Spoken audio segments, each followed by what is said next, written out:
treehouse was built a couple of months ago, and we were called in to build it better because they got started in a way that was going to limit the growth of the tree.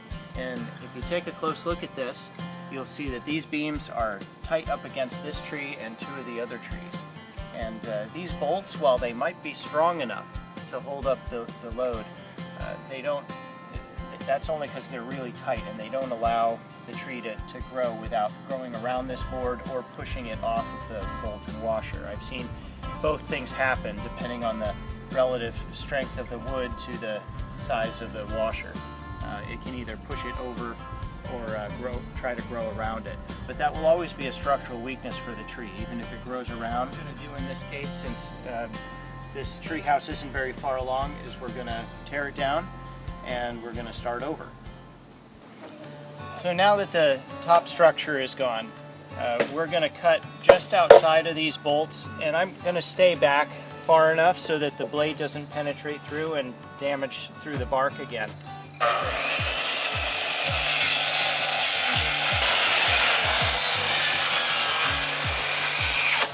Like that. Thank you, Andrew. So at this point, I want to keep the saw away from the tree, so we're going to try to just split this board. You'll need a hammer and either a chisel or some kind of flat bar. Aim right at that bolt.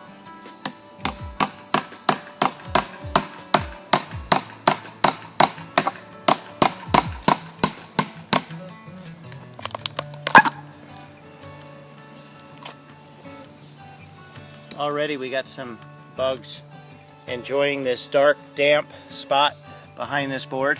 Mm-hmm. This was only done a couple months ago. If it had been years, this would look really wet and nasty back here. Mm-hmm.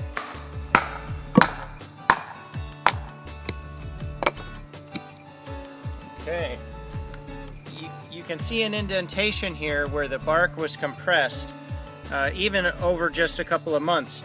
And all of this buildup is bug poo, in loose terms.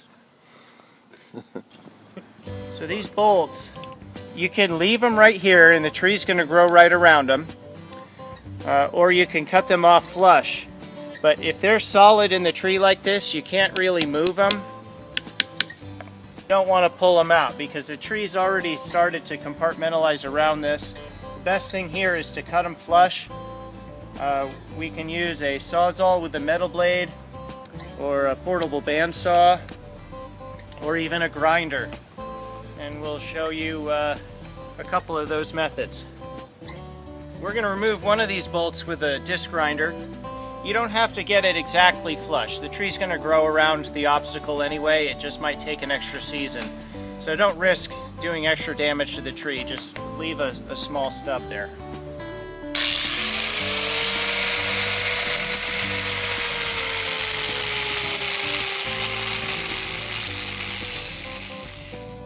And there you have it.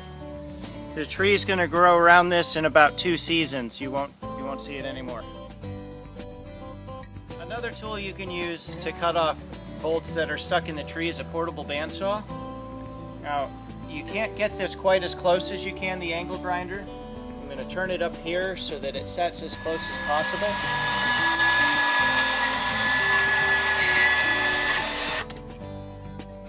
There it is.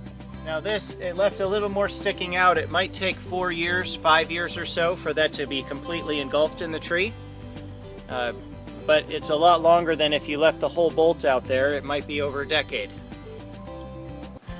Another way to cut this off flush is to use a sawzall with a metal cutting blade in it. The more teeth per inch, the better.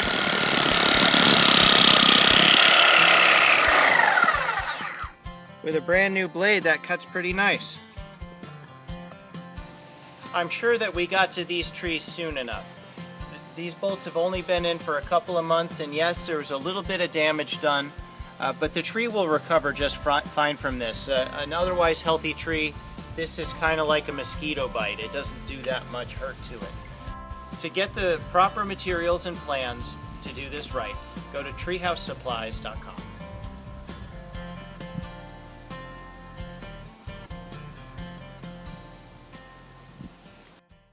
You can't put that on the internet. Put it on the webs.